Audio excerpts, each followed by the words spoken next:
Hare Krishna, everyone. Welcome to Youth Jam. Thank you so much. I do see both some new and old faces, so it's so happy, and I feel so glad that you all are here today. Hare Krishna, Maharaj.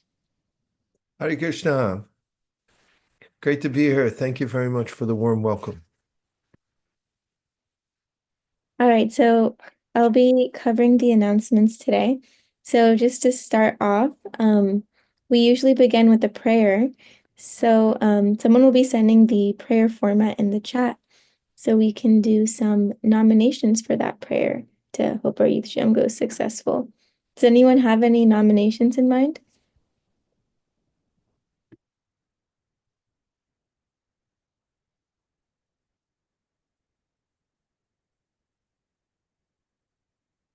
Anyone can pitch in and just nominate someone you know, don't know.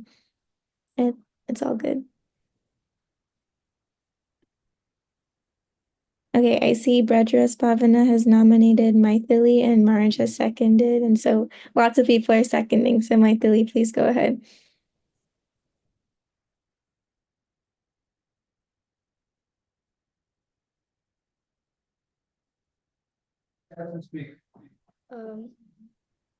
Dear Shri Radha Madan Mohan, if you so desire, I pray that today our youth jam is a success. Please consider a humble request. Hare Krishna. Thank you so much, Maithili, for that sweet prayer. Now, if anyone's here for the first time, feel free to message me so we can introduce you to everyone in this group.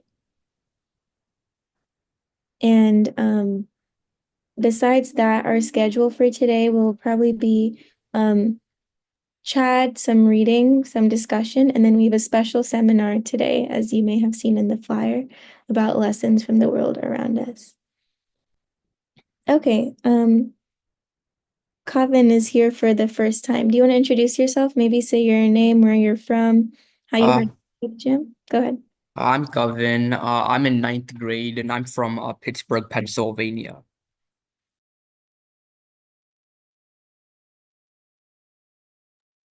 Perfect. Thank you so much for joining. We also have, a lot of people are here for the first time. Rishabh, do you want to introduce yourself? Hare Krishna Maharaj. I'm Rishabh Dev and I live in Oklahoma City. Thank you. Thank you so much for joining. We have Haridas. Do you want to introduce yourself as well? Hey Krishna Maharaj, please accept my humble obeisances. I'm 12 years old and I'm from Atlanta, Georgia. I go to 7th grade and I got in touch from Keshav's mom, actually knows my mom. So Sham Bhakti Mataji. So she told my mom about these sessions. That's how I came to know about them. Hare Krishna Maharaj. Hare Krishna. Thank you so much, Haridas, for joining. Arav, do you want to introduce yourself? Hare Krishna. Please accept my humble obeisances. I'm Arav. I live in Atlanta, Georgia. And I go to 8th grade right now. Hare Krishna. Awesome, thank you. We also have, sorry, I'm going through the chat. There are a lot of people here. Pritika, do you want to go ahead? Hare Krishna, everyone. I am Pritika. Hare Krishna, and I'm Priyanka. And we are from Illinois, Bloomington, Illinois. So nice to be here. Haribol. Thank you so much for joining. Thank We have two more new attendees. Vikas, do you want to go ahead and introduce yourself? Hello, Hare Krishna. I'm Vikas. I'm 19 and I'm from North Carolina. Great, thank you so much for joining. Sia? Sia, yeah, go. I'm Sia and I'm in 8th grade and I'm from Seattle. Hare Krishna. Thank you so much for joining. Is there anyone else who wants to introduce themselves that maybe didn't get a chance to speak? Hare Krishna, I'm Pranav and I'm from Naperville, Illinois. Great, thank you so much. Hare Krishna, my name is Nita. I'm from Atlanta and I'm 8 years old and I'm in third grade. Thank you so much, Nitai. Wow, we have so many new attendees, so I'm feeling very, very excited for this session. And now I'll hand it over to Maraj to get us started. Well, thank you so much, Anapani Bhakti, and welcome to everybody. We have a simple formula here, and that is by coming together, hearing and chanting, discussing the Krishna consciousness philosophy from different angles, and expressing our realizations. And it's quite natural that we feel enlivened because it's a formula that works all the time, anywhere and everywhere. One foundational practice that we found, it's fun and easy and it gives a spiritual boost, is to chant a chapter of Bhagavad Gita. Some devotees are part of a underground organization. It's secret, so don't tell anybody, but it's called Chad, chapter a day. They chant at least one chapter of Bhagavad Gita a day, and they find that after some time, their day isn't complete without it. So we've been doing that on Youth Jam also, but we can only do it by majority vote. We have to have at least 60% of the electorate voting for the Chad. And so I have a prospect now, if you'd like to together chant one chapter of Bhagavad Gita at this time, then please cast your vote by giving an emoji. And Anapani Bhakti will count the official votes. I hope it's not rigged.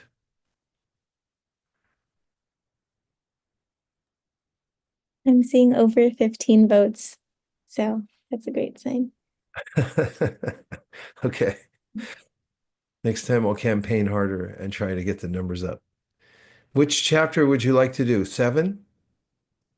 We're still on 7. And so we will take a couple of volunteers, 3 altogether, because there's 30 verses here, and you can volunteer to, if you know how to pronounce the Sanskrit nicely, then you can do 10 verses. So we have Chaitanya, we have Haridas, and Manya was there, and then she was gone. Okay, what happened? All right, so we've got 4, 3, Chaitanya, Haridas, and Manya. And everyone else will stay on mute, and we can follow along with the lead chanter behind muted mics, and the person will lead us in the chant. I'm going silent now. Hare Krishna. Shri Bhagavanuvacha Maya Sakta Mana Partha Yogam Yunjan Madashraya Asamshayam Samagram Mam Yatha Jnasya Sitashrinu. Chaitanya Prabhu, can you go just slightly slower? Sure. ज्ञानं तेऽहं सविज्ञानम् इदं वक्ष्याम्यशेषतः यज्ञात्वा नेह भूयोऽन्यज् ज्ञातव्यम् अवशिष्यते मनुष्याणां सहस्रेषु कश्चिद् यतति सिद्धये यतताम् अपि सिद्धानां कश्चिन्मां वेत्ति तत्त्वतः भूमिरापो नलो वायु खं मनो बुद्धिरेव च अहङ्कारा इति यं मे भिन्ना प्रकृतिरष्टधा अपरेयम् इतस्त्वन्यं प्रकृतिं विद्धि मे परां जीवभूतां महाबाहो ययेदं धार्यते जगत् एतद् योनीनि भूतानि सर्वाणीत्युपधारय अहं कृत्स्नस्य जगतः प्रभव प्रलयस्तथा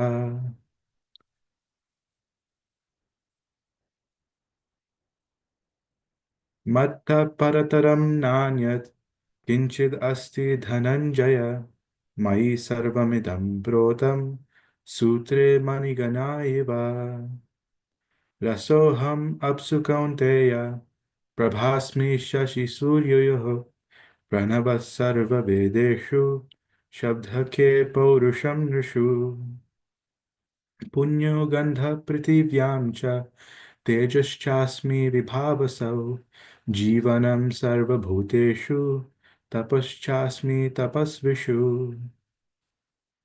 बीजं मां सर्वभूतानां विधि पार्थ सनातनं बुद्धिर्बुद्धिमतामस्मि तेजस्तेजस्विनामहम् बलं बलवतां चाहं कामरागविवर्जितं धर्मविरुद्धो भूतेषु कामोऽस्मि भरतर्षभ ये चैव सात्विका भावा राजसास्तामसाश्चये मत्त एवेति तान् विद्धि नत्वहं तेषु ते मयि त्रिभिर्गुणमयैर्भावैर्येभिः सर्वम् इदं जगत् मोहितं नाभिजानाति मामेव्यः परमव्ययम् दैवी ह्येषा गुणमयी मम माया दुरत्यया मामेव ये प्रपद्यन्ते मायामेतां तरन्ति ते न मां दुष्कृतिनो मूढा प्रपद्यन्ते नराधमा माययापहृतज्ञाना आसुरं भावमाश्रिता चतुर्विधा भजन्ते मां जना सुकृतिनोऽर्जुन अर्थो जिज्ञासु अर्थार्थी ज्ञानी च भरतर्षभ तेषां ज्ञानी नित्ययुक्ता एका भक्तिर्विशिष्यते प्रियो हि ज्ञानिनोत्यर्थम् अहं स च मम प्रिया उद्धारा सर्व एवैते ज्ञानी त्वात्मैव मे मतम् आस्थिता स हि युक्तात्मा मामेवानुत्तमां गतिम् बहुनां जन्मनामन्ते ज्ञानवान् मां प्रपद्यते वासुदेव सर्वम् इति स महात्मा सुदुर्लभ कामैस्तैस्तेर्हृतज्ञाना प्रपद्यन्तेऽन्यदेवता तं नियमम् आस्ताय प्रकृत्या नियता स्वया यो यं तनुं भक्ता श्रद्धयार्चितुमिच्छति तस्य चलां श्रद्धां ताम् एव विददाम्यहम् स तया श्रद्धया युक्तस्तस्याराधनम् ईहते लभते च ततः कामान् मयैव विहितान् हितान् अन्तवत्तु फलं तेषां तद्भवत्यल्पमेधसां देवान् देवयजो यान्ति मद्भक्ता यान्ति मामपि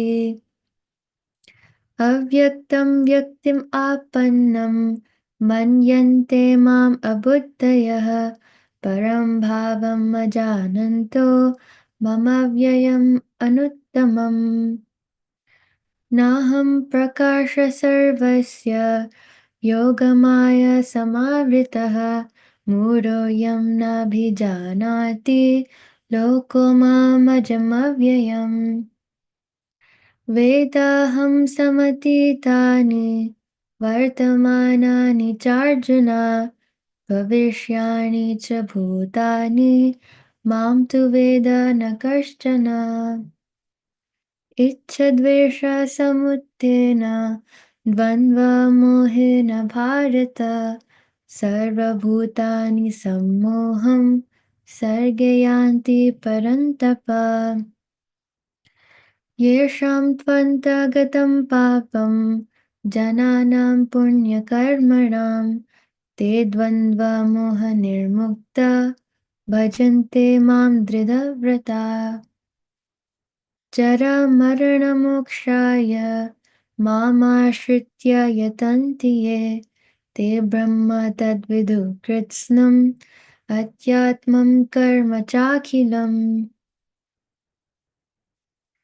साधिभूतादिदैवं मां साधियज्ञं च ये विदु प्रयाणकालेऽपि च मां ते विदुर्युक्तचेतसा Thank you so much. Oh, go ahead. Go ahead. तत्सत् इति श्रीमद्भगवद्गीतासु उपनिषत्सु ब्रह्मविद्यायां योगशास्त्रे श्रीकृष्णार्जुनसंवादे ज्ञानविज्ञानयोग नाम सप्तमोऽध्यायः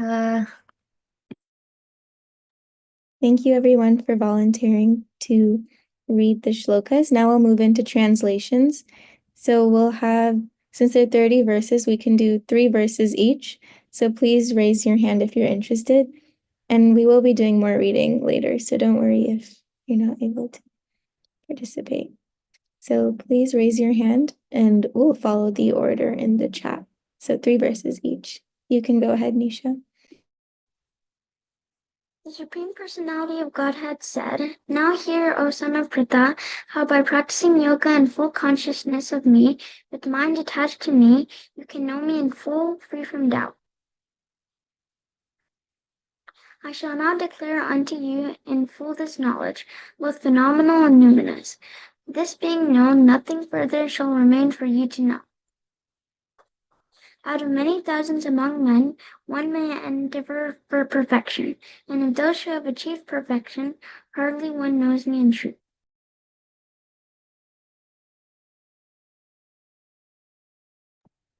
Earth, water, fire, air, ether, mind, intelligence, and false ego. Altogether, these 8 constitute my separated material energies. Besides these, O mighty armed Arjuna, there is another superior energy of mine, which comprises the living entities who are exploiting the resources of this material, inferior nature.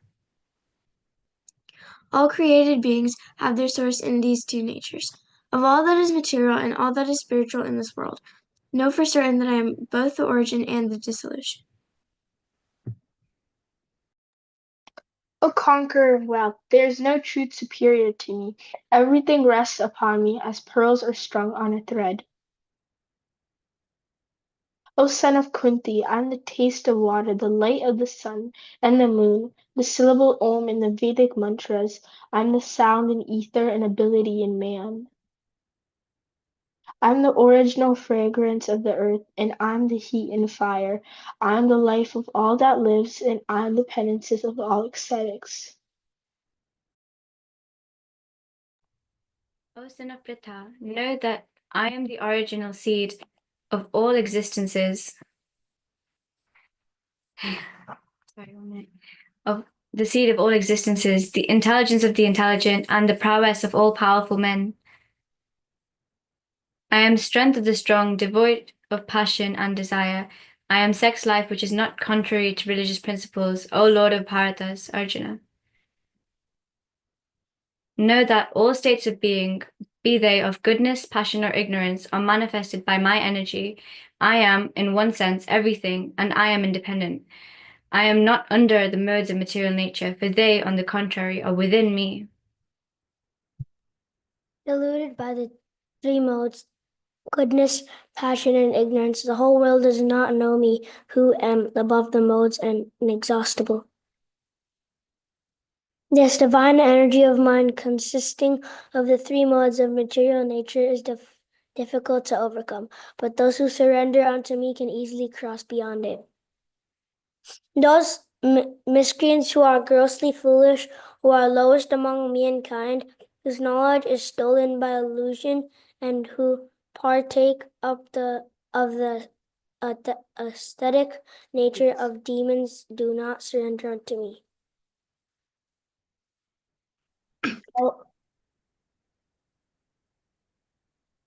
O best among the Bharatas, 4 kinds of pious men begin to render devotional service unto me: the distressed, the desirer of wealth, the inquisitive, and he who is searching for knowledge of the Absolute.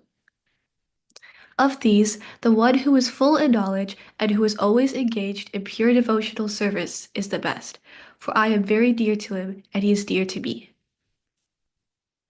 All these devotees are undoubtedly magnanimous souls, but he who is situated in the knowledge of me I consider to be just like my own self.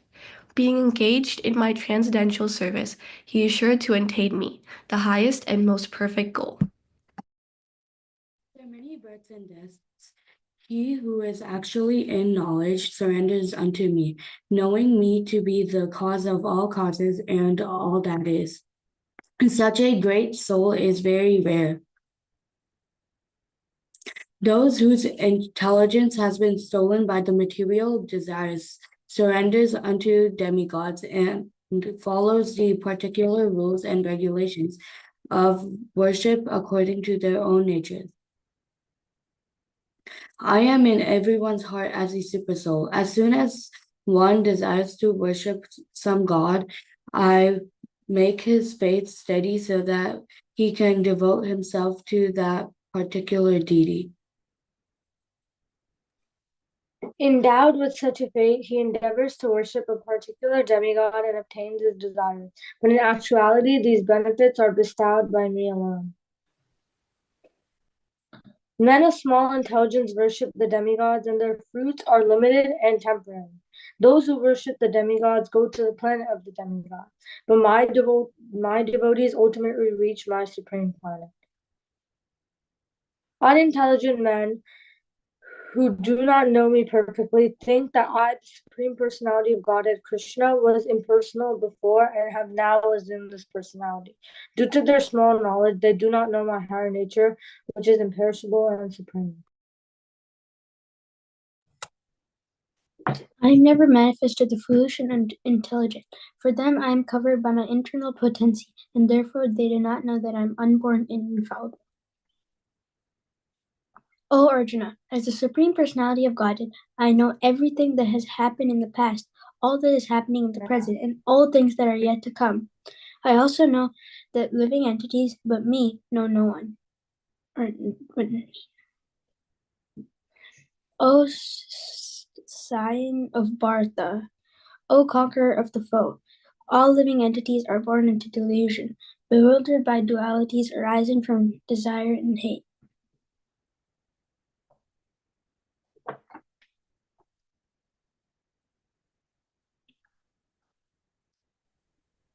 Persons who have acted piously in previous lives and in this life, and whose sinful actions are completely eradicated, are freed from the dualities of delusion, and they engage themselves in my service with determination.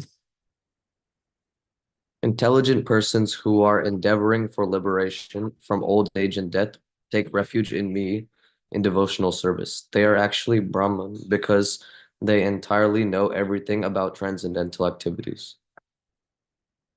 Those in full consciousness of me, who know me, the Supreme Lord, to be the governing principle of all the material manifestation, of the demigods, and of all methods of sacrifice, can understand and know me, the Supreme Personality of Godhead, even at the time of death. Pritika, could you read the translation to verse number 2 and the purport, please? Or there's two of you there. So if you want to share, sharing means Yes, caring. yes, Prabhuji. I shall. Oh, do you want me to read the purport or? Marge, you're on mute. You can't read lips? Okay. Hare Krishna. Translation and purport. Okay. I shall now declare unto you in full this knowledge, both phenomenal and numinous. This being known, nothing further shall remain for you to know. I'll read the purport.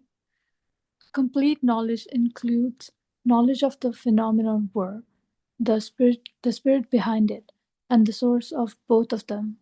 This is transcendental knowledge. The Lord wants to explain the above-mentioned system of knowledge because Arjuna is Krishna's confidential devotee and friend. In the beginning of the 4th chapter, the explanation was given by the Lord, and it is again confirmed here. Complete knowledge can be achieved only by the devotee of the Lord in disciplic succession directly from the Lord. Therefore, one should be intelligent enough to know the source of all the knowledge, who is the cause of all causes, and the only object for meditation in all types of yoga practice.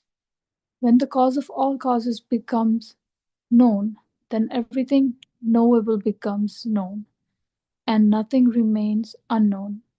The Vedas. Kasmin bhagavo vijan vignati sarvam idam vignatam bhavati. Hare Krishna. Nicely done. Thank you so much, both of you. And now we'll have just a little discourse on this verse and purport. And let's see. Madhuri Saki, are you there? Yes, Marge. Good to see you there in UK. Did Drishti introduce herself? Not yet. And there's also Jay. And they're both from London. Hare Krishna. Hare Krishna. You had a whole room full there. Okay. Good to have you here. Do you want to introduce yourselves? Where are you from? My background. As in, I was born in India in a Jain, and then moved across when I was 6. Found Krishna consciousness. So I'm 20 now, and I found Krishna consciousness maybe when I was 15, just pre-COVID, and COVID was quite life-changing. Yeah. Hare Krishna. My name's Shay. I was born in India, Hyderabad, and I moved to the UK at the age of like 5, so 2009. I found Krishna consciousness, I think, 2.5 months ago, 2.5, 3 months ago now. So I'm new to this scene. I'm not as educated as everyone else here on the call, but I'm learning and slowly getting there. Thank you for letting us join you. So nice to have you here. Thank you very much. Thank you. Madhuri Saki, pick some part of the verse, whichever you like, and expound. Give us some cross verses, anything you'd like to say about it. And especially if you, anyway, just go for it, whatever you like. Then you could pass it to somebody else. Doesn't have to be long or elaborate, but just show the method of finding a point and then expounding on a sentence or cross-referencing it with another verse. So other devotees know how to do this. I'd like to hone in on the second sentence of the purport of this verse, which says the Lord wants to explain the above mentioned system of knowledge because Arjuna is Krishna's confidential friend and devotee. And taking that sentence and then going towards the last sentence, where it says, when the cause of all causes becomes known, then everything knowable becomes known and nothing remains unknown. I was thinking about this idea of when you want to know God or when you want to know someone, you know their likes, their dislikes, and all of those things. And I think the way to understand the cause of all causes is, like it says, to get to know that. And so we can do this through the Shastras. And the term of Arjuna being Krishna's confidential devotee and friend is also really important, I think, because it shows this underlying love and loving relationship that is between Arjuna and Krishna, which is why I think Krishna is also able to reveal this knowledge. And would either of you guys like to add a little bit more? I mean, in both the sentences you highlighted, I like that they're so easy to find. Where exactly from the Gita you can probably find those exact statements. The devotee and friend is there quite early on. Sakha. What do you know the verse? Which one? It's there in Gita where Krishna says, I'm telling you this knowledge because you're my friend and my devotee, because you're non-envious of me. And then that the cause of all causes become known. That can be linked to, I think it's in chapter 9, Vedaham Vedascha. Sorry, I'm bad with my verses, but essentially there being like, I am the cause of the Vedas, I am the what is to be known in the Vedas as well. So that's Nicely done. Fantastic. Thank you. Okay. Madhurisaki, who do you want to pass it to do a little more exposition?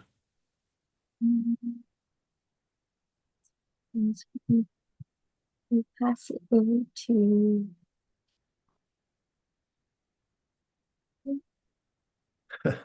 this is so confusing. Ranchor, would you like to take over? Hare Krishna. Please let my humble obeisances. All glory to Srila Prabhupada. I think my understanding is that throughout the Gita, Krishna says multiple times to Arjuna that he's expanding the full knowledge. Because I think in one place he says, like, because you're my devotee and friend. And then that's in the 4th chapter as it's mentioned here. And then even in the 18th chapter it says, I explain this to you because you're my devotee. I think it's interesting how the text itself validates that it is the complete knowledge. And on that note, I think in the discussion between Chaitanya Mahaprabhu and Ramananda Rai, he says that there's he tells Ramananda Rai, whatever you speak, that's the limit of everything. There's nothing beyond that. And it says, and so it's here, this being known, nothing further shall remain for you to know. So I think how Krishna kind of self implies that when you understand Bhagavad Gita, you understand everything. And that's because when you understand Bhagavad Gita, you understand Krishna. So that includes everything else. So, but I think that how Krishna continuously hits the point home that this is the summum bonum. There's nothing. It's not. You don't need this and more. In terms of philosophical understanding of the structure of the world and our surroundings, you understand the world through Bhagavad Gita alone, and it makes sense. Thank you so much, Ranchor. Who else would like to just any observations about the verse so you could bring out? You don't have to expand, do anything fancy. Oh yeah, Kirtanya Gora, go for it. Like the part where he says, like, I'm the cause of all causes, and when you know the cause of causes, everything is knowable. I feel like that part just shows that Krishna is like the supreme, and he's like, he controls the whole universe, because he's saying that if you know him, then you know everything, basically. Give us a Sanskrit verse that says the same thing. I think it was in this chapter. Actually, I think it was like 19 or 18, one of those, like, where he was saying that. What about from the Brahma Samhita? Anyway, you got 19. Go for it. That's a good one. Okay, like, he in the text it says, sorry, 1 second, my screen is still loading. Okay, after many births and deaths, he who is actually in knowledge surrenders unto me, knowing me to be the cause of all causes and all that is. Such a great soul is very rare. Fantastic, Kirtani Agora, right on the top of your brain. Okay, we've got Dristi and Madhuri Saki rallying from London to give us more. Go for it.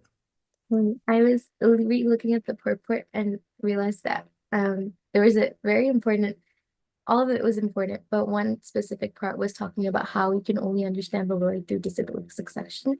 And it reminded me of Saksha Devidena from the um, Vivashtakam prayers that we do, and how it talks about how the spiritual master is to be honored just as the Supreme Lord, because he's a confidential servitor.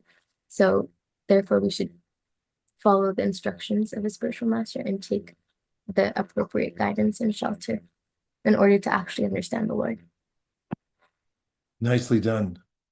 Manya, go for it. Hare Krishna. Yeah, it was similar to what Mother Isaki was saying, but I was thinking back to chapter 2, where Arjuna states that I'm a soul surrendered unto you. And I felt that in that position, Arjuna takes kind of a role of a student and Krishna as the teacher. And when he was able to kind of declare that statement, then Krishna was able to impart the Gita. And I was also thinking about this verse from chapter 4. It's Tatvidi Pranipatena Pariprashnena Sevaya Updekshanti Te Jnanam Jnanina Tattvadarshana, which talks about inquiring submissively from the spiritual master is the way to gain knowledge. Sadhu, sadhu. Well done. Thank you so much. Anybody else have any comments? Burning comments? Brajaras Bhavana, please go ahead. Hare Krishna.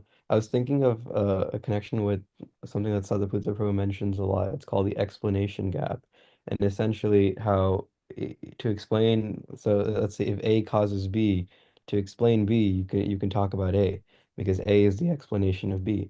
And so if you keep going backwards, you can continue explaining things, and you can build your knowledge like that, which is the ascending process. But if you go descending, we start from the source of all causes, and then you see how that affects the next step, and then the next step, and the next step. In fact, by just seeing that line of causation, you can explain everything. And so this concept of basically knowing Krishna to know everything makes a lot of sense, because if you understand Krishna, who's the source of everything, who's the cause of all, you will eventually, not eventually, but you will immediately understand everything in this world, and that is complete knowledge. Is it called the explanatory gap? He says it's the explanation gap, because going up is kind of hard because you get stuck in these gaps. And so it's nice to go from the other way. Well, I just trying to find it on Wikipedia. I have explanatory gap, explanation gap.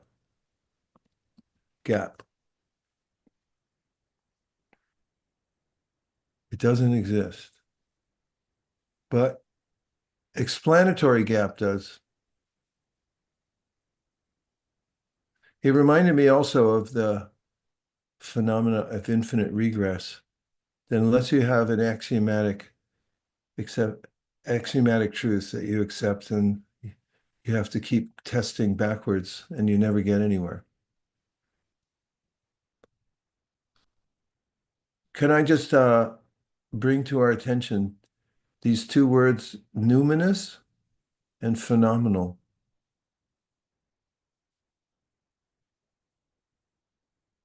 It's in the translation, obviously, and numinous means having a strong religious or spiritual quality indicating or suggesting the presence of a divinity. The strange numinous beauty of this ancient landmark, from Latin numen, divine will, plus aus. And then phenomenal means perceptible by the senses or through immediate experience, the phenomenal world. Where's Keshav? You here? Yes, Maharaj, I'm here. Give an explanation of numinous and phenomenal in relationship to the Bhagavad Gita. Um, well, uh, like what you put in the chat, Maharaj, it's the according to dictionary, it's having a strong religious or spiritual quality, indicating or suggesting the presence of divinity. And the Bhagavad Gita shows that in almost every verse because, well, I guess not almost every verse, all verses, because Krishna is talking and Krishna is, I guess, yeah, is God. And yeah, and this Bhagavad Gita is a scripture for our religion, I guess, religion and spiritual quality, because it's suggesting and it's teaching us, it's suggesting or teaching us about how Krishna is God and how we can have a relationship with him. And phenomenal is very remarkable or extraordinary. And the second definition is perceptible by the senses or through immediate experience. So Krishna can be seen well, can actually be cannot be seen by the senses, but you can experience it by doing chanting because Krishna and his name are non-different. So you can have immediate experience of him through chanting. And this is very extraordinary because Krishna is not like other religions where Krishna is like very kind to us. If we take one step, then like he takes even more steps. He reciprocates with us, and that's extraordinary because that's not very commonly. It's not a common thing here in the material world. Thank you, Keshav. I was thinking also of the 15th chapter where Krishna talks about how the material world is a reflection of the spiritual world. And you get the juxtaposition of the phenomenal and the numinous. And he's giving complete knowledge of the 360-degree view of reality, that there's the lower nature, the higher nature. I really liked how you took those words and gave context according to Krishna consciousness. Thank you very much, Keshav. Thank you, Maharaj. You want to hear? Oh, yes, we have Dristi and Madhuri, Team Dristi and Madhuri Saki. Nice. Hare Krishna. So in terms of linking was it numinous and phenomenal, we thought of the verse that was Rasoham Apsukonteya. And specifically at the end when it says that I am the ability in man, because that is something so perceptible and we see how much man has done to kind of build up this world, they've done so much. And then you think, like, where is this power in man actually coming from? Because it's definitely not just the body, because then you can come to the points mentioned in chapter 2, where a dead body actually has no power. So what is that divine within man, which is causing so much change around this world, has caused such big buildings, big infrastructure to be built, etc. Then you have to come to a conclusion of soul and divinity through that. And that divine power here, Krishna himself is saying, I am that source of divine power in man. So I think that's a nice way of linking humanness and phenomenon. Yeah, Hare Krishna.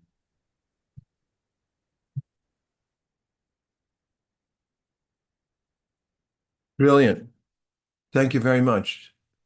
That was a startling revelation about the dead body has no power. As something Krishna brings up in the 7th chapter also about how there's Bhumirapo anulovayu kamanobur evacha ahankara itya me binna prakritirashtana. And then he says, besides these energies, there's something else, which is consciousness, which is animating matter. And as you were saying, it's the power coming from the numinous that runs the world, from Krishna and the soul. Thank you so much. Okay, how would you like to hear a little bit of Srila Prabhupada Lilamrita? Okay, Manya gave an emoji. That's legal in Canada. Niharika Bhakti Maitali gave a whole rain shower, and so did Vaishnavi. Pratika, we got votes from Haridas. Ishika, back again. Good to see you here. And everybody else voted. Some really far out emojis coming out of London. So let's take up where we were before and enter into this for a journey into the transcendental history of Srila Prabhupada conquering the world. Anapayani Bhakti, would you mind organizing the reading? Yes. Why don't we do 3 paragraphs per reader? So please raise your hand if you'd like to read.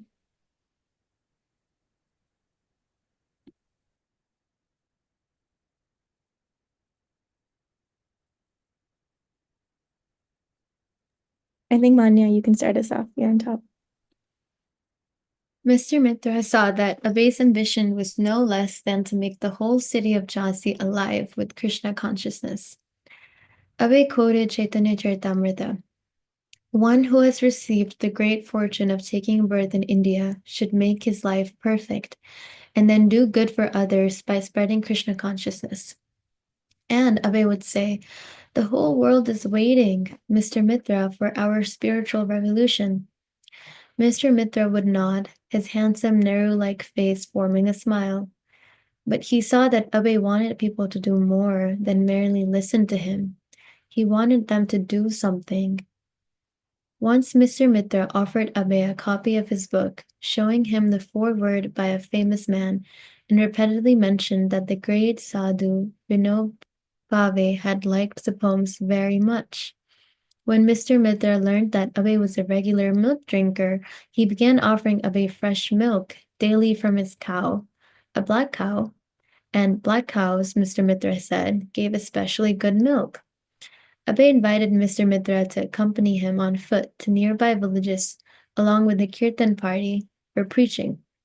But Mr. Mitra declined, being unable to get anyone to tend the shop for him.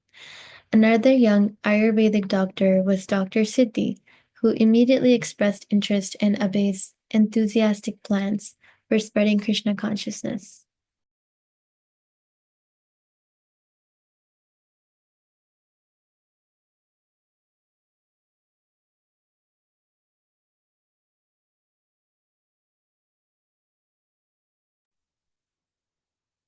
Dr. Sid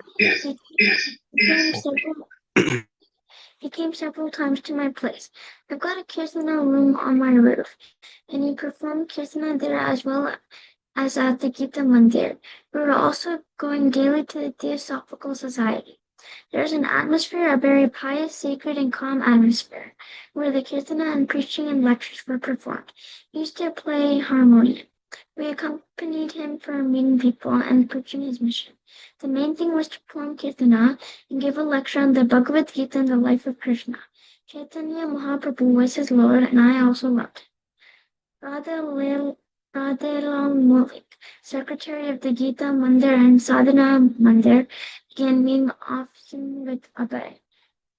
Radhelal Malik. I was very much influenced by him. I used to spend 3 or 4 hours every morning in his association. He had many, many big scriptures. He was mainly concerned about the books about Sri Chaitanya Mahaprabhu. He was also writing at that time. The president of the Gita Mandir and I both volunteered to cook for him.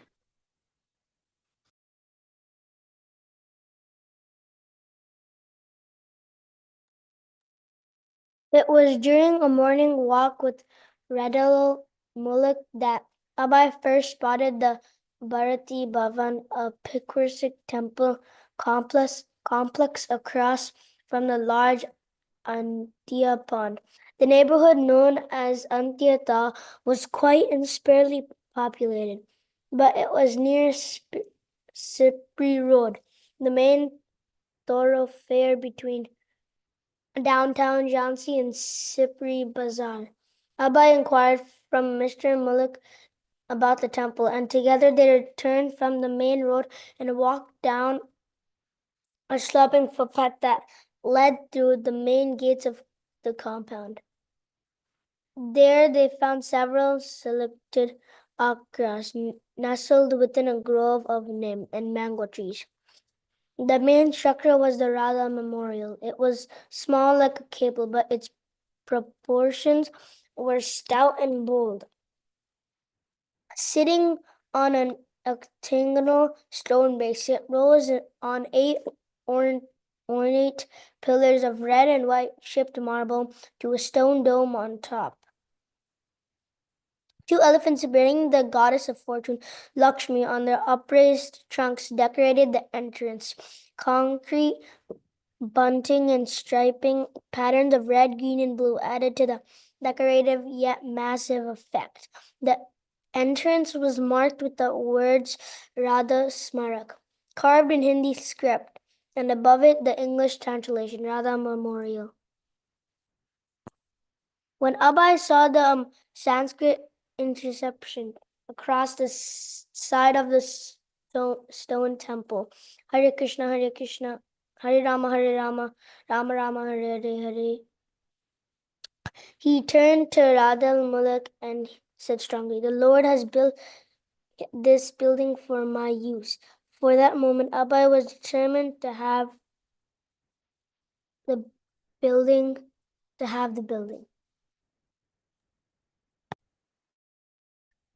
Mr. Mullick explained that the temple had been built in 1939 as a memorial to the wealthy Vaishnava land owner, Radhabai, but at the present was not in use. Dr. Prabhakar Mishra, whom Abhay had already met on several occasions, was occupying some of the rooms, but otherwise it was deserted.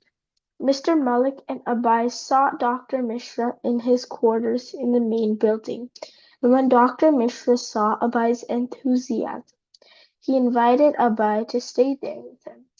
Dr. Mishra confirmed that except for his Sunday morning Gita class, the facility was sitting idle, and he welcomed Abhay to carry on his writing and preaching there. Abhay liked the idea. Immediately he began thinking of uses for the buildings, surveying the land with increasing interest. A second, larger building, also with stone pillars and facades, held a hall and 5 rooms. Abhay made mental plans for each room. In this room, kirtans and lectures with large gatherings. In this room, the deity of Lord Chaitanya Mahaprabhu. In these rooms, resident brahmacharis and sannyasis, guest here, an office there, the printing press here. There was even land for grazing a cow. It was a self-contained unit. Hundreds of people could come here for kirtan, prasadam, and discourses. Preachers could go out from here distributing back to Godhead magazines. Some could even go abroad with Lord Chaitanya's message. As Abhay and his companions walked through the compound, appreciating it as a suitable place to start an ashram, his companions encouraged him, saying they were sure that Mr. Reva Shankar Bhayal, the agent who handled all the properties of Radha Bai's descendants, would have no objection to Abhay's living there. Why couldn't the landlord give him the buildings? Abhay asked. They were simply going to waste. For actually to be a memorial to Radha should be used in Krishna service, since Krishna is Radha's worshipable Lord.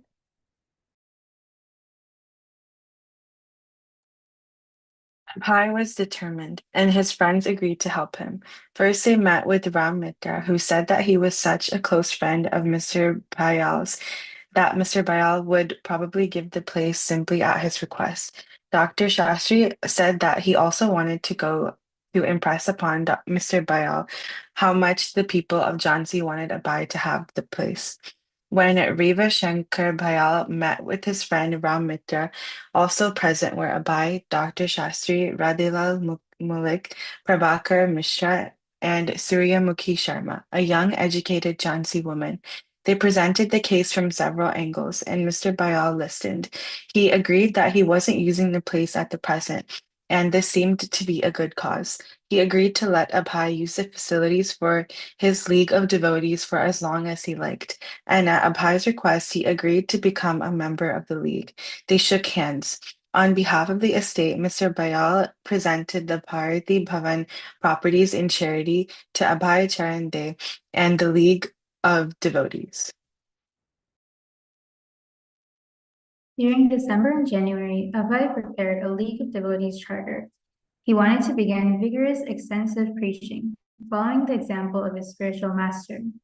Once he began to set his goals to paper, the project immediately began to expand beyond Jhansi, beyond India. Of course, the League of Devotees was for the people of Jhansi. They were already expressing great interest. But Abhay's charter described more than merely evening classes in Kirtan. It was a broad scheme, including a description of the four orders of society, Brahmana, Kshatriya, Vaishya, and Shudra, and detailed plans to accommodate a worldwide religious movement. The charter set forth a probationary period for prospective members. It describes spiritual initiation. It arranged for economic reciprocation between individual members and the League. It arranged to provide lodgings for preachers, and it defined prohibited activities. Illegitimate connection with women, intoxicating habit, diets other than regulated strictly on vegetable kingdom, gambling, and unnecessary sporting or recreation enterprises. To establish his league with the registrar in Lucknow, Abhay required a memorandum of association signed by the league members. In this document, which was to list the objectives of the society, Abhay expressed his vision for the continuation of his spiritual master's mission. Like his godbrothers who had created new mathas after the dissolution of the Gaudiya Math, Abhay was forming a new branch of the Gaudiya Sampradaya, to be called the League of Devotees. He was not simply claiming proprietorship of a few buildings. He was establishing a Krishna-conscious society that would expand into a world movement. His intentions were clearly not insular, but were directed towards creating centers for spiritual development all over the world. Abhay wrote, Lord Chaitanya revealed the transcendental process of approaching the absolute Godhead, and in his teachings, nothing appears to be absurd from the point of human reasoning, and nothing against any religion is accepted by the human and civilized world. In enumerating the League's goals, he included the opening of centers in all parts of the world, thus establishing the League as an international organization for spiritual developments through education, culture, as also by recruiting members from all nations, creeds, and castes. The League would publish literature in many languages and print a monthly magazine, Back to Godhead.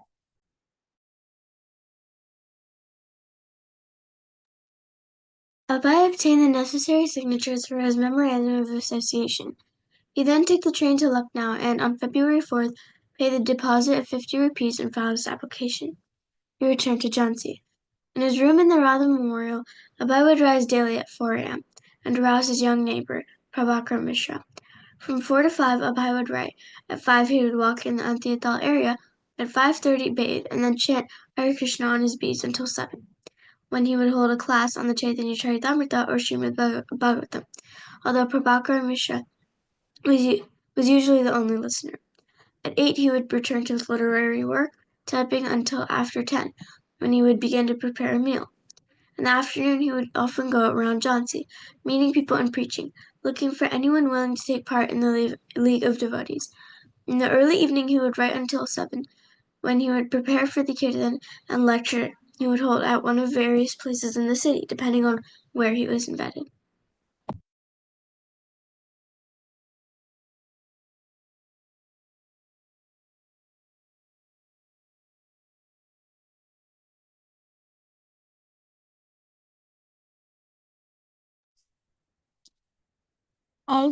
Is it me, Matre?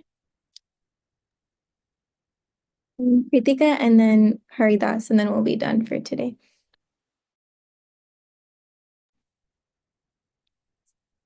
Although Abhay had no money for continuing back to Godhead, a well-established part of his preaching was to write essays, regardless of whether they were to be immediately published or not.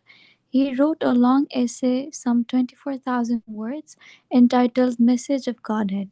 He also wrote a series of chapters propounding the teachings of Bhagavad Gita, especially as they apply to world problems and signs of devotion, a summary study of Rupa Goswami's Bhakti Rasamrita Sindhu. On May 16, 1953, Abhay held the grand opening celebration for the League of Devotees, with continuous readings, kirtana, and prasadam distribution from early morning until night.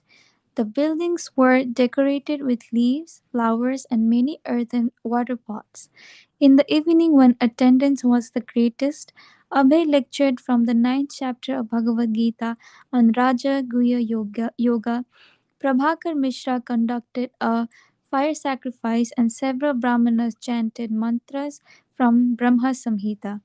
Guests received a 16-page prospectus containing Abhay's essay on the need for the League and an excerpt from the chapter explaining its goals. It was signed Om Tat Sat. Abhay Charanarvindo Bhaktivedanta, founder and secretary.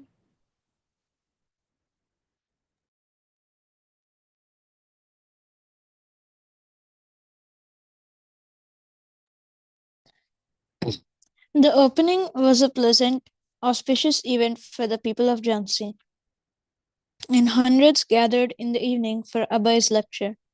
Dr. Sharma, a charter member of the League and editor of the Jhansi daily newspaper, had already publicized the event and was planning a write up for the following day.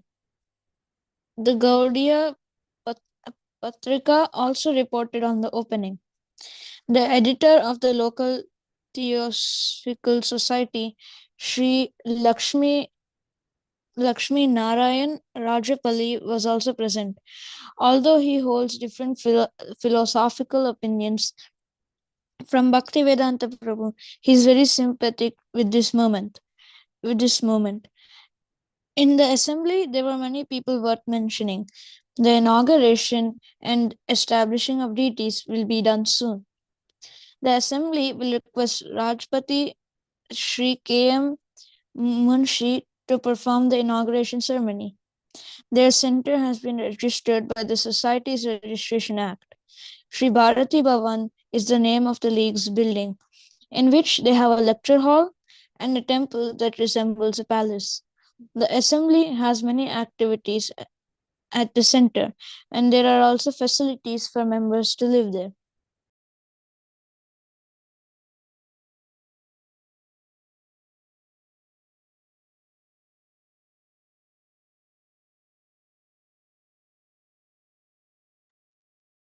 Thank you so much to all the readers. I'm going to hand it off to Marge now to continue the program. Great readings. Thank you. It's amazing how mesmerizing that book is, Taking the Journey with Prabhupada. So here's a presentation just for you called Namo Vishnu Padaya Krishna Prishnaya Bhutale Srimate Bhaktivedanta Swami Niti Namane Namaste Saraswati Devi Gauravani Pracharine Nirvishesha Shunivari Paschatite Shatarne. Bhakti lessons from the world around us.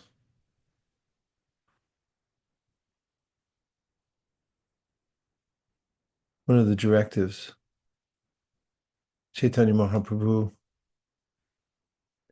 gives this gardening analogy, extends it. Cultivation often is a agricultural term. It is a way in which preparing soil, amending, then planting produces some result. And amazingly, we have a center of emotion, intelligence within us that can be cultivated.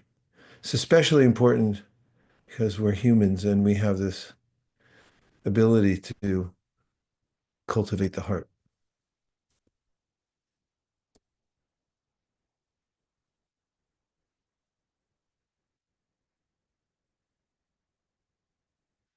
And one of the main principles is receptivity. In fact, in the Chaitanya Charitamrita, in the Adi Lila, 4th chapter, Srila Prabhupada mentions how every living being has an appreciating capacity.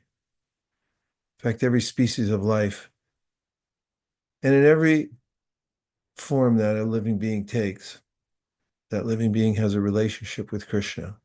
Described in different ways. For instance, there's Annamoy. Some living beings are so simple that they only experience the world through eating. And then, of course, we know that there are varieties of species, but as is mentioned in the Bhagavatam, human life is rare. Nrideham adyam sulabham sadulabham. It's very rare to get a human form. And the human form has the highest capacity for receptivity or appreciation of Krishna.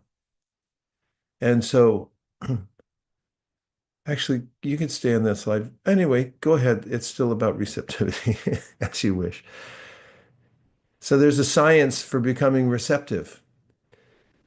And one could argue, and Prabhupada does mention in the section from the Bhagavatam from the Chaitanya Charitamrita that I mentioned, we have an appreciating capacity. By the way, are the slides slightly chopped? Oh, I see. It's when I move my mouse in such a way that it just seems a little chopped to me at the bottom.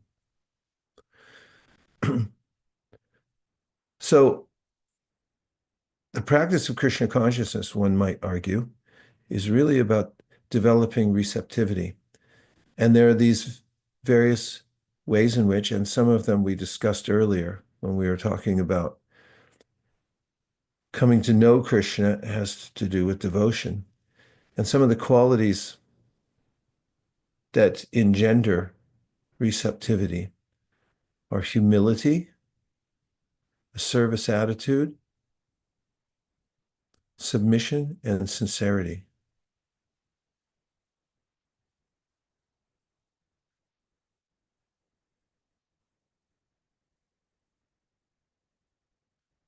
Still on the subject of cultivation and the metaphor of growing, for instance, from a seed, as Chaitanya Mahaprabhu mentioned, there's a bhakti lata, a beej, and it can grow. So this term, Shravanadi Jal, means Shravana, hearing, and Adi means etc., and Jal means water. It's a delightful metaphor that we can relate to, because if you've ever taken care of a plant before and you notice that when you water it, it grows miraculously. There's a way in which when we water the bhakti seed within us by hearing as the entryway to bhakti, and then etc., adi, the other practices, it's a kind of water. It's spiritual water. I like that. Can notice it when you're flagging in your life. For instance, you might feel overwhelmed by circumstances, if that's ever happened to anybody, because there's a lot of pressure to perform in the world, academically, socially. And when we take the water of hearing and chanting, like we're doing here on Yuchiam, it's a natural way we feel revived. What to speak of, we grow. I mean, there's so many ways in which by watering the heart and the seed within the heart, which is the sincerity to become closer to Krishna, then it happens quite naturally as when you water a plant, it grows.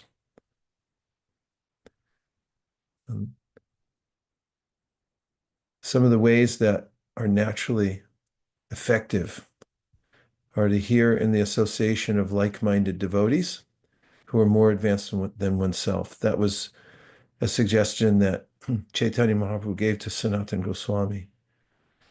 And it's also mentioned in the Bhagavatam, a phrase that I picked out when reading Prabhupada's purports. He said that the holes of the ear appear to be very small, but actually, once the sound goes in, it's as big as the sky. It's unlimited. It's not that you'll fill up. I've heard enough, and now that's it.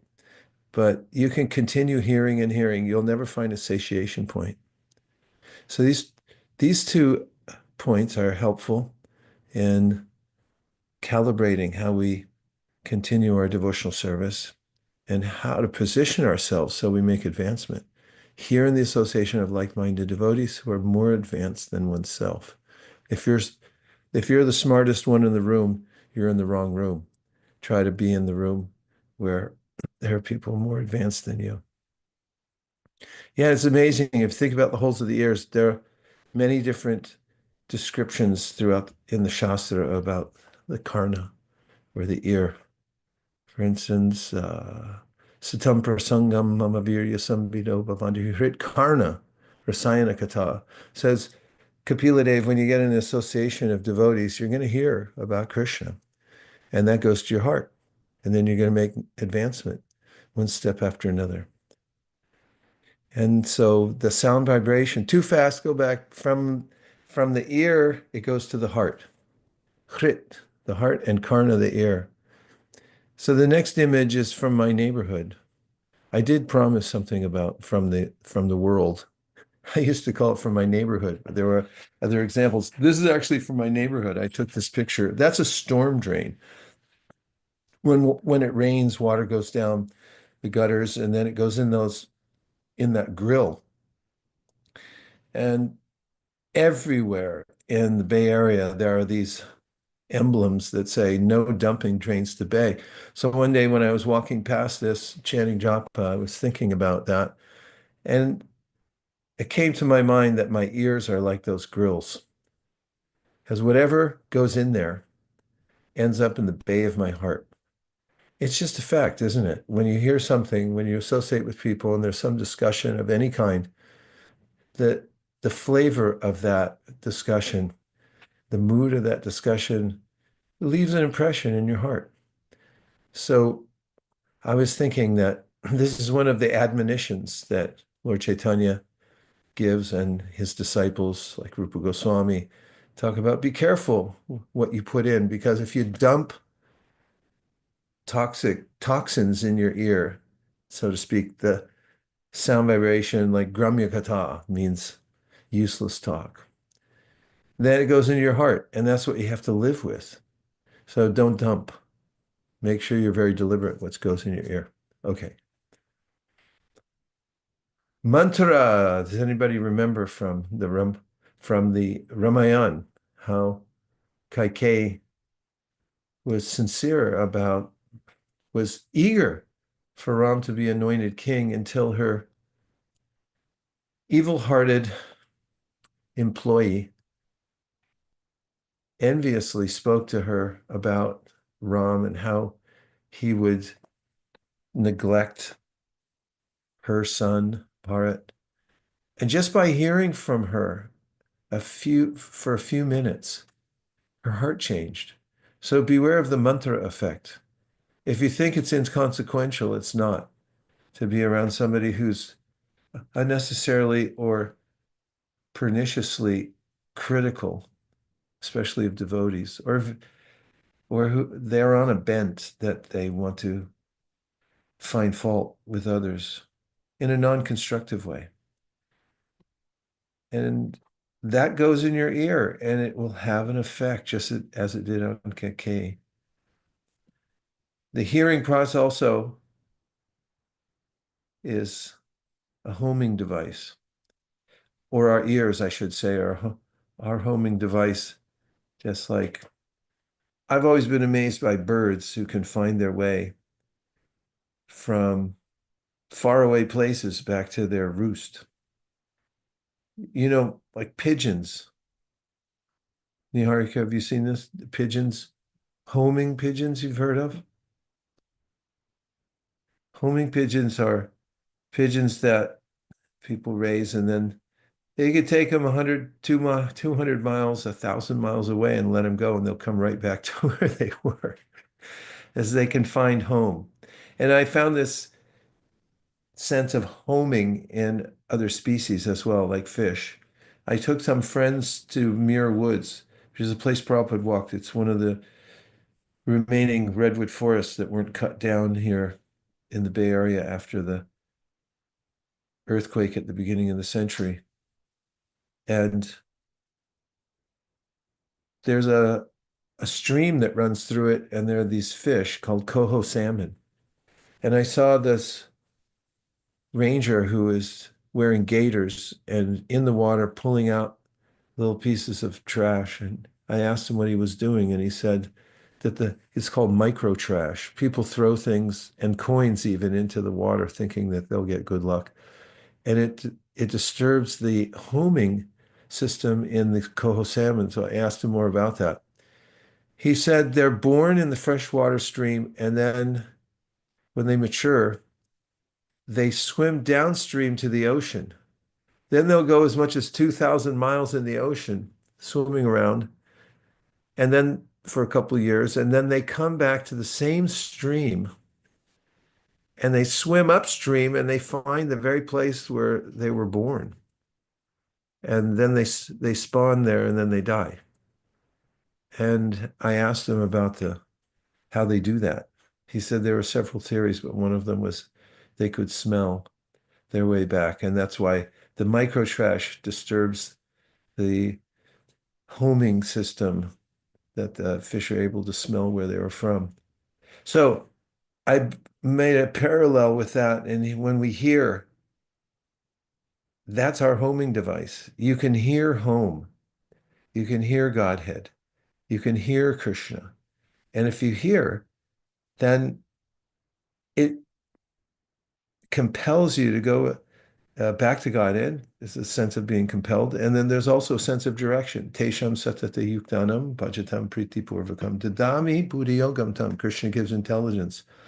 Which way to go, how to get there, as obviously he's doing for these fish and the birds.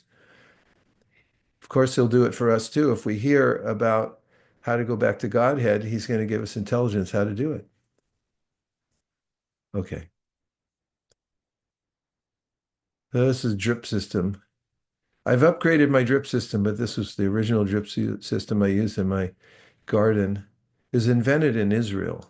And it has these nozzles. You can see down in the plant that there's a blue nozzle because that fern, it needed a certain amount of water. And throughout my whole garden, front yard, backyard, there are nozzles that are individually calibrated for each plant. It took a little while to install that, but I'll speak more about the drip system and what it means to us in the next slide. You see, that's a watering schedule. And you'll see there's a front yard, driveway strip, main, back beds, wood raised beds, lawn, brick patio around my house. And each one of them takes a certain amount of water. And since I'm out of station, as they say in India, I'm out of town 50% of the time, at least these days. What's going to happen to my garden?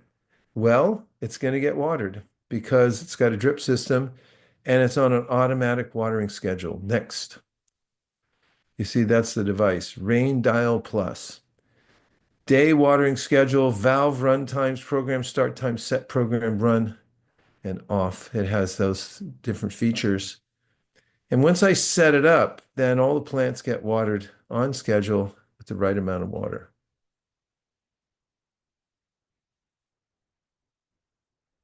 So Prabhupada gave this phrase. He said, get practiced automatically. So there's a way in which we could make a watering schedule for the Shravana Jal for ourselves. If you take time to set it up, for instance, there's Chad. Remember way back at the beginning of this program? Can you think that far back? When we chanted a chapter of Bhagavad Gita. What if that was part of your watering schedule? You just said, every day I chant a chapter of Bhagavad Gita. whatever else is happening in the world, I do my chapter. And then the other one, these are brands actually. The next one, the middle top is called Be a Page, Page by Page, Be a Sage. And there's an app just like that. It tells how many pages you have to read each day of any of Prabhupada's books to finish them within a particular time period. Hey, you could add that to your watering schedule, right? Rain Dial Plus. Then what if you made just suggestions? You could do something on Ekadashi to do something extra. And what to speak of Kartik. It's a time when you could say, here's what I'm going to do something extra. Holy days. We don't have very many of those in Gaudiya Vaishnavism, right? Wrong, Vaishesheka. We have one every week at least. So you could do something on holy days, and what to speak of every day, Brahma Muhurta. Just saying, if you set your schedule, there's a way in which that Shravanadi Jal becomes automatic. You're not even thinking that this is something special. You just think, of course, you do think it's special because it feels special, but it's already set up. So get an automatic watering system of Shravanadi Jal in your life and just make it what you do as part of your life. And then your Bhakti Kripa will grow. One of my favorite quotes is from the Bhagavatam, Lord Kapiladev, obviously, third canto. The Supreme Personality of Godhead said, one can get liberation by seriously discharging devotional service unto me and thereby hearing for a long time about me or from me. By thus executing one's prescribed duties, there will be no reaction and one will be freed from the contamination of matter. That's the result. And this was in relationship to Devahuti saying, it really seems impossible to get out of the material world.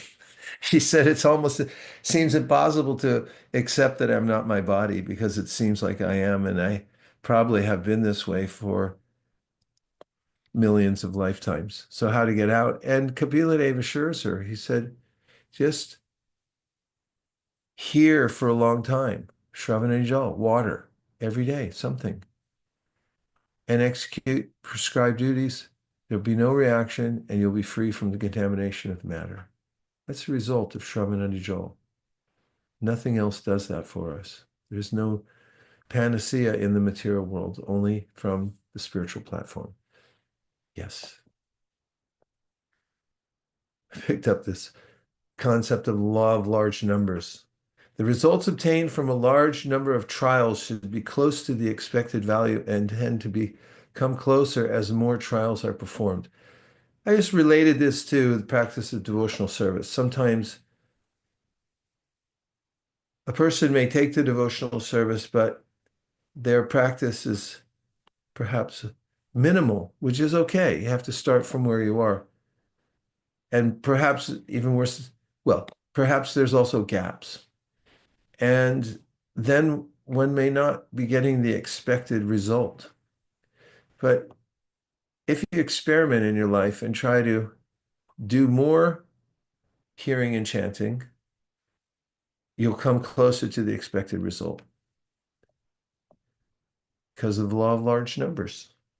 Do it more. It relates with what Kapila Dev said for a long time. Keep doing it. Keep doing the experimentation with hearing. And because of that, you'll come close. Teachable moments, these are rare and they're extremely valuable. What is a teachable moment? An unplanned opportunity that arises to give one insight. And it could come from a startling circumstance. It could come from a reversal of fortune. It could come from anywhere if we're mindful about how this universe is a place of learning. Everything is didactic in this world. It's designed that way just to give us an opportunity to come to know ourselves and our relationship with Krishna. So when we come across situations where we seem displaced, or it could be, as I mentioned, any circumstance seems unplanned, take it as an opportunity for insight. Look for, and take advantage of teachable moments. Dry spells in the bhakti garden. What happens when sometimes in your life there's some way in which you're not able to attend to your practice as much as you had been before? Could be a dry spell. So there's what's called an aquifer. Aquifers are underground lakes, and when it rains, most of the water drains into the ground and it goes into the aquifer. So even if the ground on the outside looks a little bit dry, and that looks definitely pretty dry, there's a way in which there's still water available. When we hear and chant, when we can, taking advantage of every opportunity to do as much devotional service, Shravanam Kirtanam, as possible, then when there is a dry period, it could be for a day, could be for a week, or even longer, we have something to draw on because we have a reservoir stored underneath in our hearts. It's very important because we don't know the twists and turns of life. And if we're able to take advantage of every opportunity, then we'll be able to draw upon that. Okay.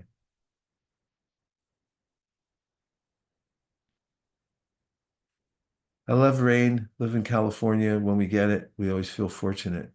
It's manna from heaven, actually. And so is the Shravanadi Jal.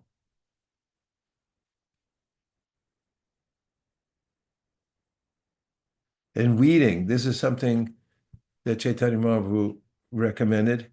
I don't know if you can see it because the label, "Weed a small patch of time," kind of covers it, but that gardening tool is called a Mont Blanc. And my gardener I have a new gardener now, but my gardener from years ago had showed me this. It's a Japanese tool. It has little teeth on it, and it's effective at pulling out weeds. But one thing about weeding is the weeds come up overnight sometimes, and if you go away for a week, your whole garden is full of weeds. So it can seem daunting. And oftentimes, if I weed, I don't do it as much as I used to. I have a garden crew that comes, but when I did weed for myself and whenever I do, I just try to do one weed at a time or a small patch and say, I'll just do that one patch. Because if I try to think of the whole garden and think I'll take out all the weeds, I'll be overwhelmed and I'd say I can't do it. And in a similar way, Mahaprabhu talked about weeds that grow up along with the bhakti creeper, as if you look at one at a time or a small patch, do what you can do to improve yourself when it comes to rooting out habits that are contrary to our true nature as spiritual souls. Do it a little at a time, one patch at a time, and you'll feel encouraged. Yes. Also, winning with the basics. Slow and correct leads to fast and correct, better than before. It's a lesson I learned from my Madunga teacher. My tendency was, as soon as I got a beat, I'd start speeding up. And he says, slow down. Go as slow as you can for as long as you can until your hands automatically play the beat. And it works in many different ways, is to do it correctly and go slow as you need to be fully aware of what you're doing. Go ahead. And also, one of the charming aspects of plants is they're opportunistic. They'll grow anywhere. And bhakti sprouts wherever there's Shravananijal. You may go to a place that you think is barren and nobody's interested, but as soon as you start to hear and chant, you'll see that seeds grow. They're everywhere. Just like I've seen plants growing out of a crack in the sidewalk, and then they actually break the sidewalk apart as they grow. And similarly, the power of Shravananijal will become apparent the more we do it. Yes. Yeah, I took a picture of this. Can you read it? It says, M&M forever. And somebody wrote this, put this graffito on a sidewalk. And apparently somebody was enamored of somebody else named M, and they were M also. So they put this little heart. If people still do this these days, but it was prevalent when I was in grammar school, high school. He was like, oh, such and such has a crush. So they put M and such and such plus such and such. But I noted this because it says forever. And I was thinking, where does that impetus come from for this loving or this attraction? Is it forever? Where's Eminem now? They probably went off to different schools or who knows where they are. But that sense that I want that connection forever, that's naturally there in our hearts. And it can be fulfilled when we connect to Krishna. Yes. Krishna doesn't possess the fault of impersonality. He has a heart. And this is in the Bhagavatam. He lies down on his own heart, spread in the form of the sky. When you look at the sky and how expansive it is, Bhagavatam says that's how big Krishna's heart is. Yes. O Lord of Madhu, as the Ganges forever flows to the sea without hindrance, let my attraction be constantly drawn unto you, without being diverted to anyone else.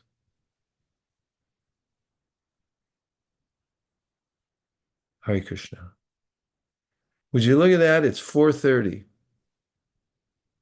Uncanny.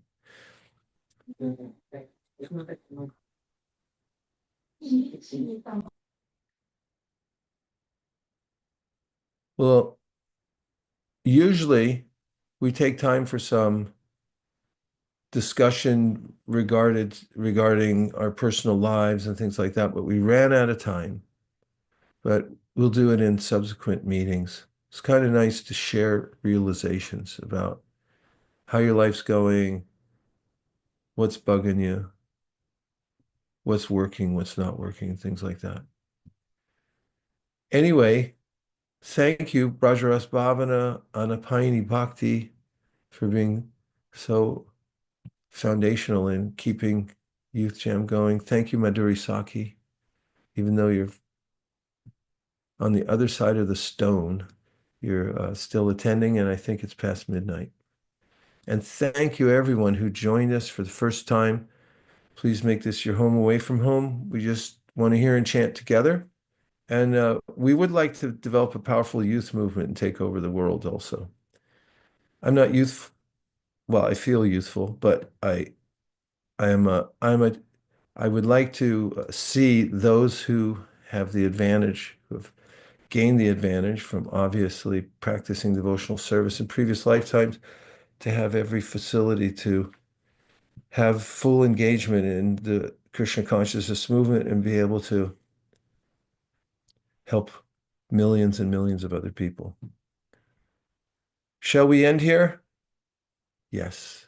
Dear Srila Prabhupada, dear Sri Chaitanya Mahaprabhu, Shri Shri Panchatattva, Shri Shri Radha Madan Mohan, Shri Shri Lakshmana Shringadev, if you so desire, please bless and empower everyone who joined Youth Jam today, everybody who joined and then dropped off after a couple minutes, everyone's thought about joining but they were busy, everyone who slept through it, those who haven't heard of it yet but will join in the future, that they'll always have an attraction for hearing and chanting in the association of devotees and will feel compassion in their hearts for the people of the world who don't yet have the advantage of association with devotees. Thank you for considering our request. Om Tat Sat. Everyone agrees with this prayer in whole or in part.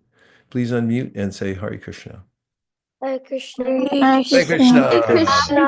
Krishna. Hare Krishna. Hare Krishna. Gaur Premanande. Hare Krishna Krishna Krishna Bevacha Patitanam Pavanibhyo Krishna Bebhyo Namo Ananta Koti Vaishnavini Ki Jai Gaur Manande Haribo. See you soon, everybody. Hare Krishna. Hare Krishna. Hare Krishna. Hare Krishna. Hare Krishna, everyone. Hare Krishna. Hare Krishna, everyone. Thank you for joining Youth Chant, and we look forward to seeing you next week.